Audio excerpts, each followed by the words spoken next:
Welcome to Be Happy, Feel Great. I have a very special show today.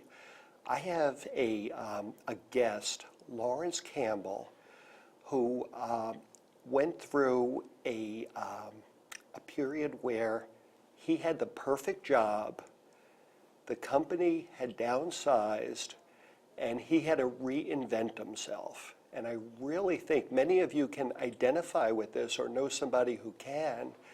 And I'd really like to welcome Laurence to my show, and I think you're going to really like his story. Okay? Hi, Laurence. Thank you so much for having me. Thanks for joining me today. It's a pleasure for you to come here. And we look to have people like you that can just inspire other people. And I think you heard me say you had the perfect job. Okay? Let me just backtrack a little bit on that before I let you talk. You were probably, from what I know of you, programmed to be on a success track, the perfect life, the family, kids, house, all those wonderful things, and somehow the bottom fell out. And maybe you could just tell us what, first of all, that perfect job was, and follow up a little bit for me. I was with J.P. Morgan Chase working in Manhattan. I had a 25-year career going. Everything seemed to be going right. And then there were rumors of corporate downsizing that were coming. So this is like around 07 or give or take Late a 2007. year? Okay, And right. sure enough, it happened, and my number was up, and thousands of us were corporate downsized and were let go. So we say, all right, we'll reinvent ourselves. I took the severance package. I had my 401k, a little retirement package. I took my marbles and I went home. All right, I'll go out and get another job. Okay. That's had to be where a the little issue bit started. frightening though, there, scary. But you had a warning, it sounds like, right? Mm-hmm. They gave you a little heads up that it was coming? Yes, they did. Okay. Yeah. Okay. It was a little scary in particular because our middle son was just graduating from Notre Dame, and another one was getting ready to start the following year. So we had to keep it together. You had some big expenses back then. Okay. Very much so, yeah. Okay, so, and then around that time, it just... Well, then it really broke loose. In 2008, as we know, the financial markets collapsed, and all hell broke loose. And the odds and the difficulty of finding a position back in the corporate environment, it just wasn't happening. I tried just about everything. It wasn't there. The market had dried up. Okay, so here you thought, okay, I'm okay. I'm going to get another job in a field that you were working in all these years, and you had a little bit of finances behind you that at least they were able to help you with, and the transition was not as easy as you were expecting. Correct. What had happened is I decided, well, I have to do something. So I launched LMC Consulting as a banner. I wasn't sure what I was going to do, but I'd get busy.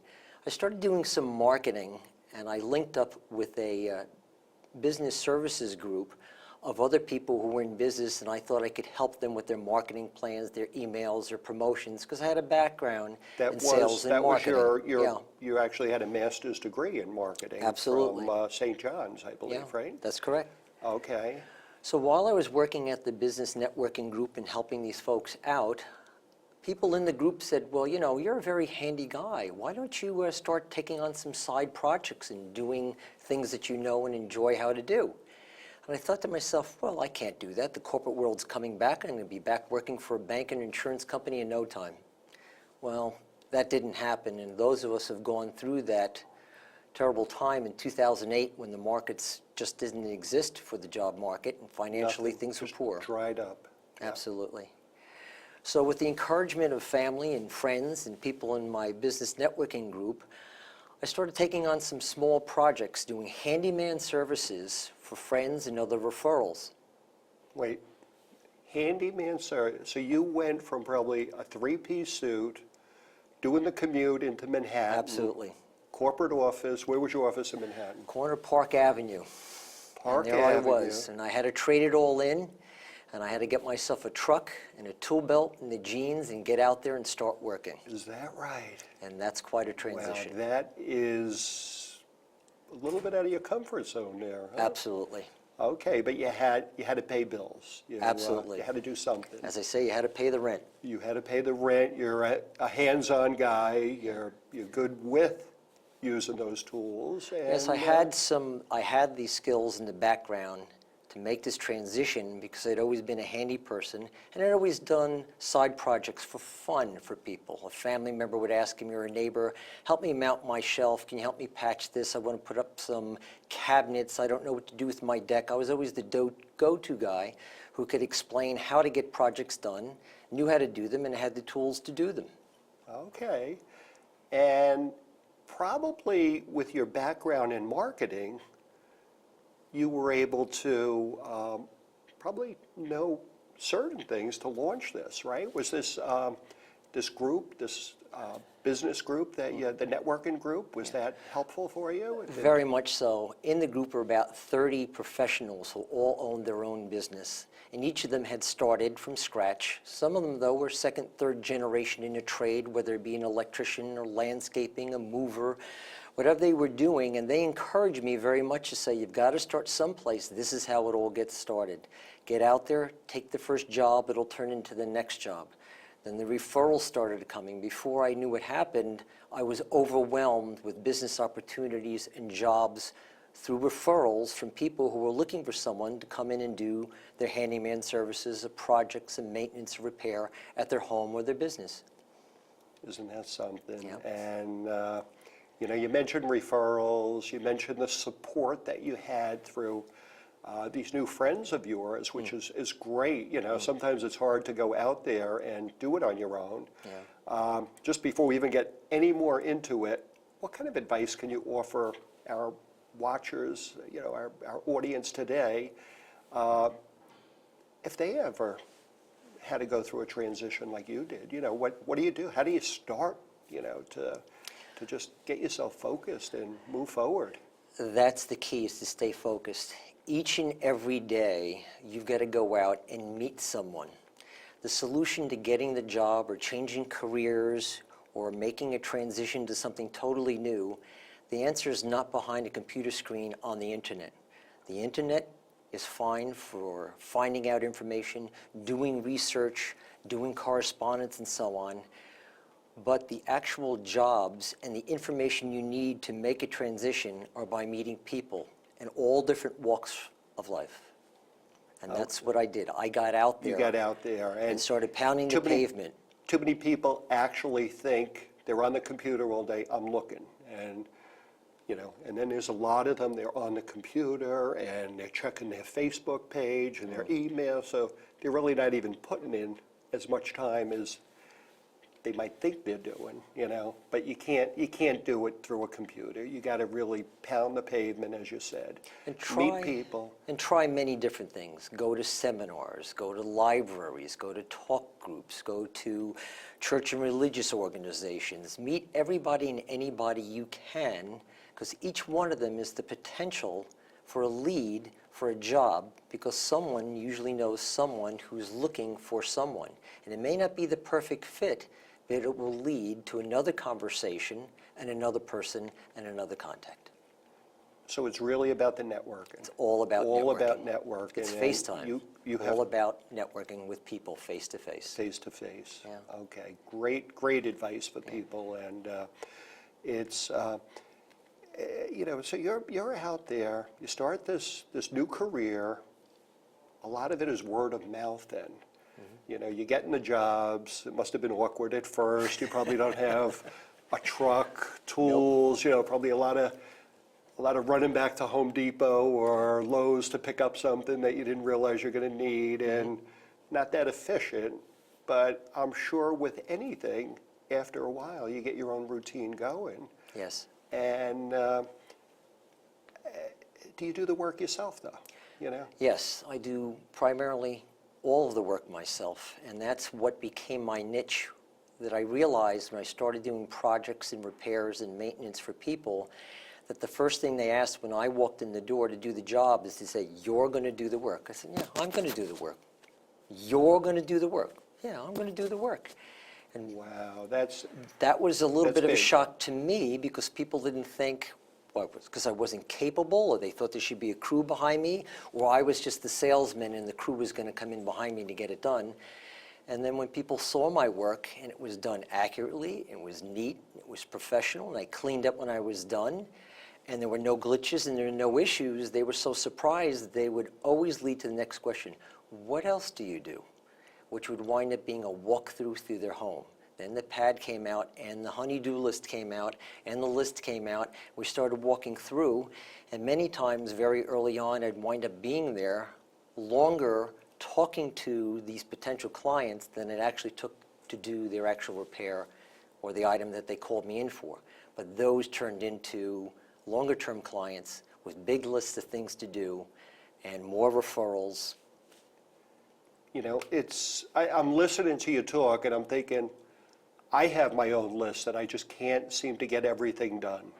And, you know, you finish one and you add two things to it. And to have somebody like yourself that's hands-on, that you're going to be doing it, and you come into somebody's house, what a great service you are providing for people. And it's turnkey because I will come in and I don't really have to turn to anyone else to get the job done. I can provide all the services and I do them all myself from beginning to end. And there's no one else showing up to do the work. They get me and I'm the one who completes the job. People like that idea. There's a lot of trust involved in that. Oh, absolutely. And repeat business, you know, you're there,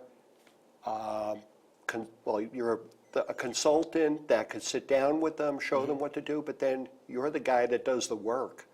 And they know it. It's not like you're going to sub it out to somebody else. You're saying, I'm going to be there. You're the guy that was wearing the three-piece suit. Now you're climbing under their deck, you know, fixing posts or supporting it or whatever else, you know. I'm very impressed with what you're doing. In fact, I understand that you have a PowerPoint for us that maybe you could... Yes, I do. What I have in the PowerPoint is I have examples of some of the unique projects that have come my way.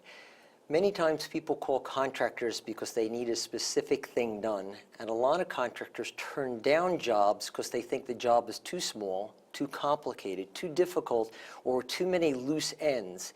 And many contractors want to come in and do one specific thing. I want to fix the pipe, install the outlet, paint the wall, put up the shelf.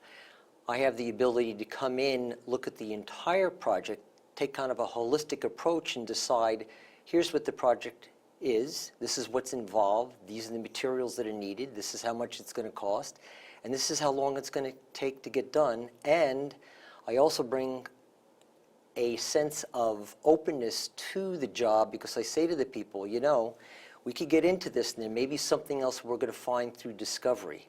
And when we get to that spot, we're going to stop, we're going to take a look, and I'm going to show you what else I may have found inside the wall so that the job is done the right way. It's almost like you're a concierge for these people, you know. Yeah. Maybe we could take a look at the PowerPoint that you have, you know. In fact, the first slide came up, which gives some information. Right, that's the information. Can people call you at that number? Yes, they can. They're interested. They get me direct, you deal with me. Okay, you know, again. This is customer service.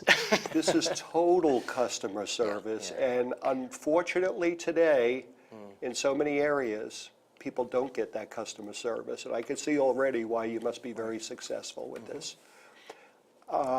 Okay, so you do a few things. You do the property management, you do the renovations, home improvement. You're the handyman. Right. Okay, and repairs, maintenance. Yeah. Now, you're very skilled, you know, and maybe we could just start. Can we see a couple of the projects that you've worked on? Okay, this is an example of the first one. Someone had a home with an old back porch in the historic district of Roslyn Heights, and a contractor came through and wanted to rip the back porch off and replace it That's totally. the thing they always want to do. Yeah. Rip it Total off, replace it. start new, and they probably charge a lot more money when they have to do that too, right? New materials and everything, and you know, people might like what they have already. Yes. You know, they don't want something new. And in this case, the woman who owned the home said, I don't want the back porch to go away. I used to sit on this back porch, and my mother used to bring out lunch and would sit on the back porch in the afternoons after school. This porch is important to me. Can't we save it? The memories, yeah. The memories were there. So I took a good hard look at it and said it's going to take an effort to get it done, but as you can see in the picture, we had to scrape it down to the raw wood. We had to do some filling in. We had to tighten some loose boards.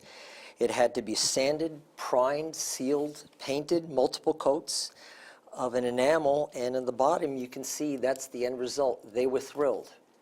This leads to another thing that happens many times is they saw that work, they told a neighbor, everybody comes over to look at the porch, there starts the referral chain to other people, and I wound up working at this woman's home on and off that entire summer doing her punch list of things that she needed to get done at that home.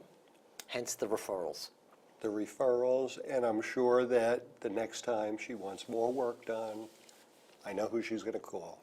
Not only does she not call, now she just texts me and gives me the list. So you're right up there. Okay, well that's great to see how you could do repairs like that. And okay, looking at the next slide, I think it just shows your how diversified that you are. Right. You know, What work happened in different this areas.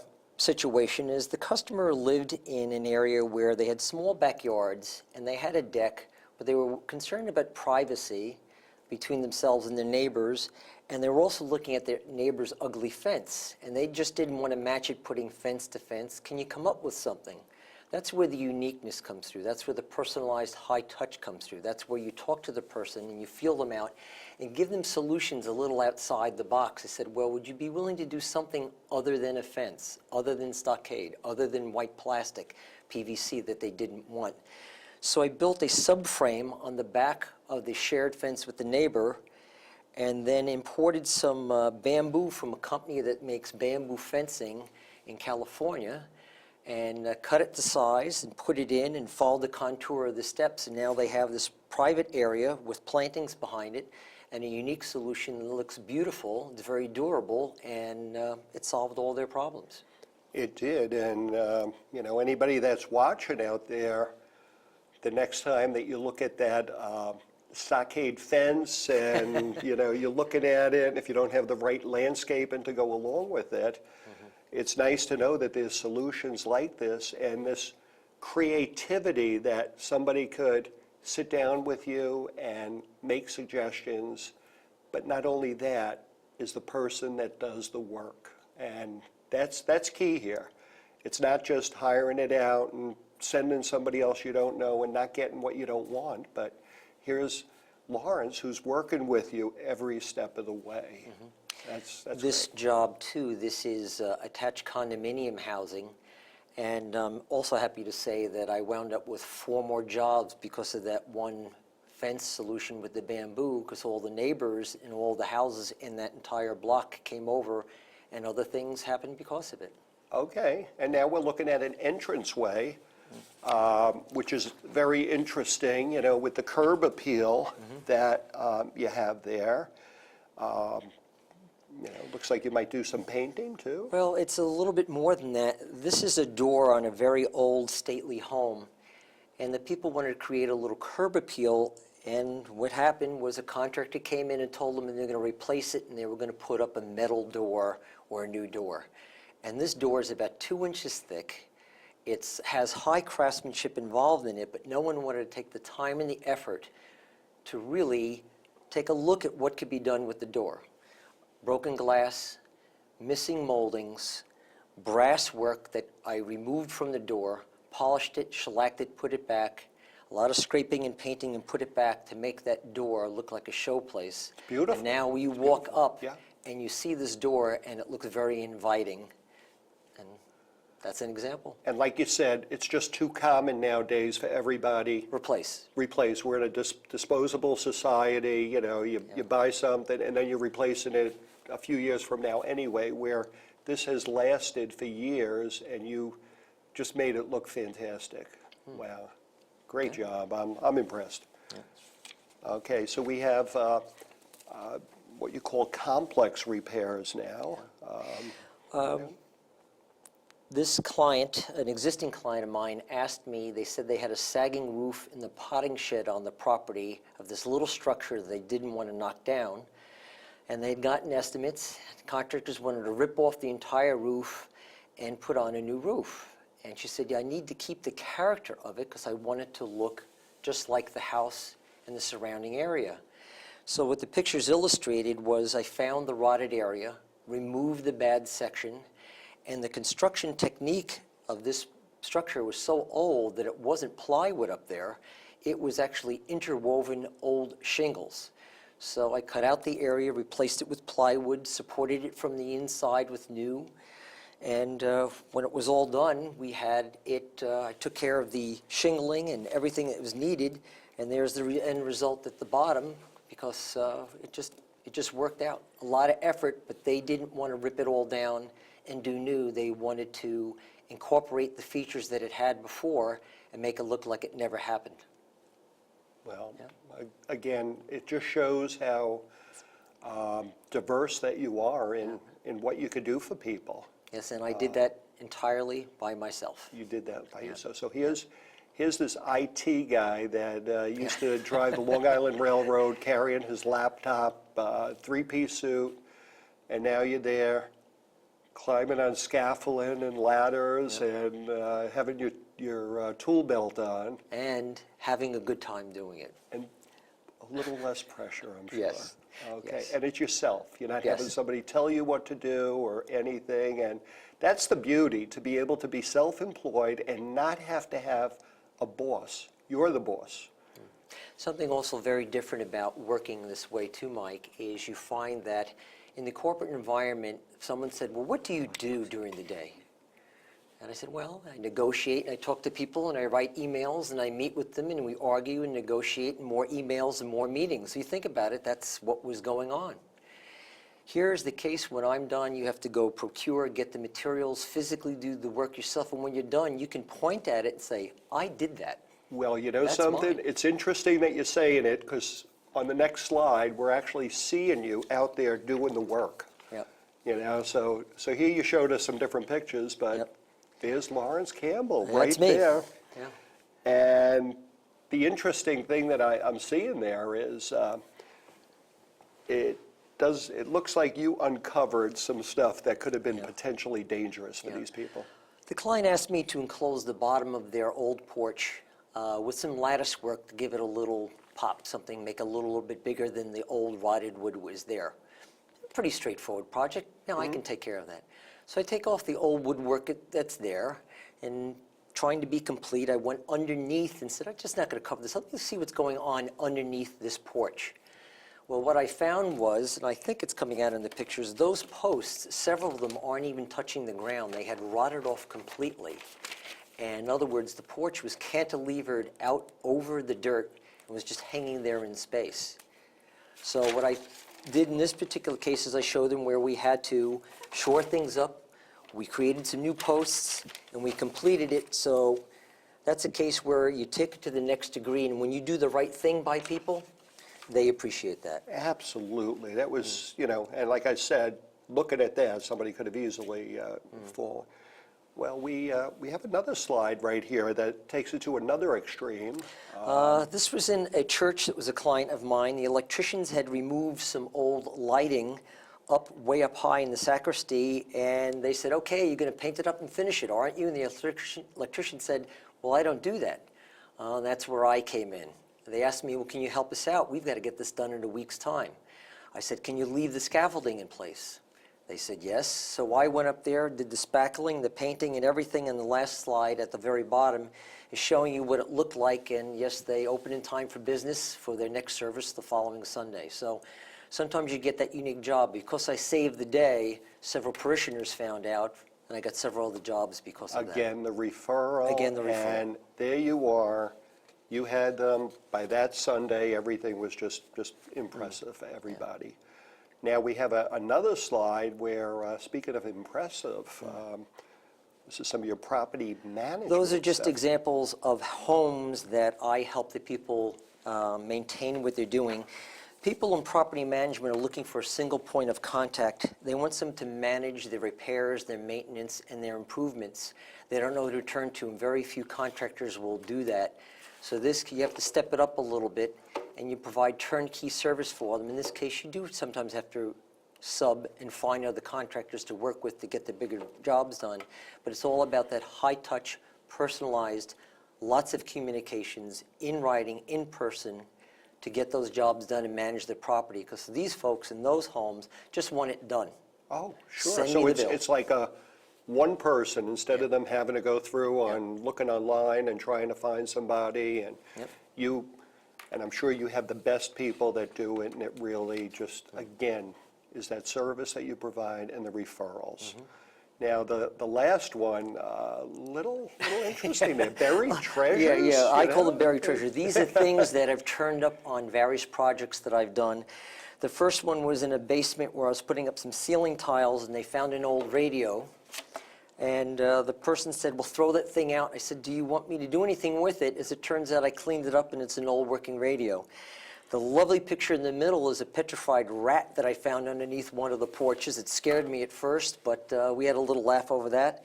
And the bottom one was an old metal toy, a Zeppelin that we found in a closet wall. We don't know where it came from, but I'll make it into a planter or something. I'm sure you have a great collection of things, and I always hear of people finding shoes in walls for good luck that they used to do, or money, but you know, just very quickly, what is the typical job? The typical job starts out with a simple repair. Someone has a problem, they have a leak in their ceiling, they want you to come in, can you help me fix it?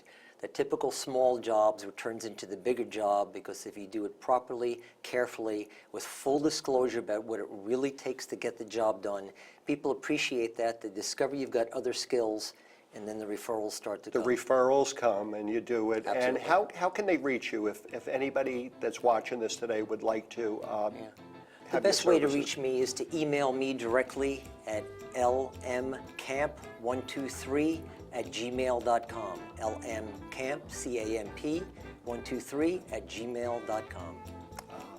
Lawrence, thank you Thank you so so much. much, Mike. What an interesting job I had fun and a today. great Thank show. you. It was really